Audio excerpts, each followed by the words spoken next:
So now we have the clinical anatomy. Determination of ovulation. In case of sterility, ovulation can be determined by repeated ultrasonography. So with repeated ultrasonography and after ovulation, like if you count from the first day of the menstrual period till the level of ovulation, that is on the 14th day most probably, then you can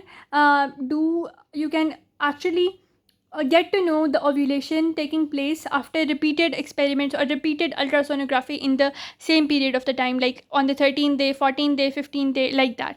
Prolapse of the ovaries.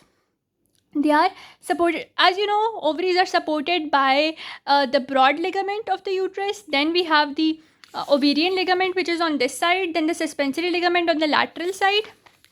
But what happens? The ovaries get frequently displaced into the pouch of Douglas. What is this pouch? This is the pouch on the posterior side, the recto-uterine pouch.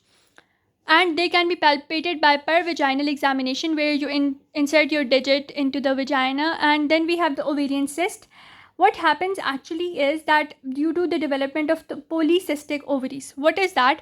That ovulation does not take place, and the ovaries are having follicles which are filled with the follicular fluid, and they resemble ovarian cysts.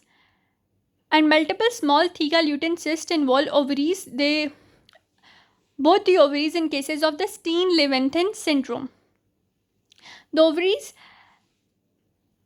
in this syndrome are characterized by mild hirsutism, that is the growing of hair on your face, then deep voice, which is similar to that of the men, then secondary amenorrhea, that is no anovulation or no menstruation, and cystic enlargement of both the ovaries.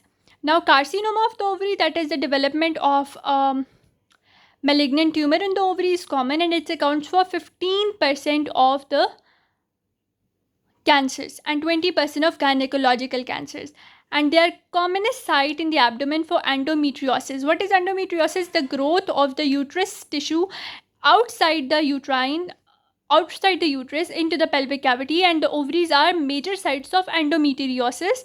And the endometrial cysts which are going to be developed in the ovaries, they are called the chocolate cysts. Let me show you the recto-uterine pouch. So the pouch just behind the uterus, between the rectum and the uterus, this fold of your peritoneum, this is known as the recto-uterine pouch, and the ovaries can sometimes get prolapsed into this, and they can be palpated in this by a per-vaginal examination.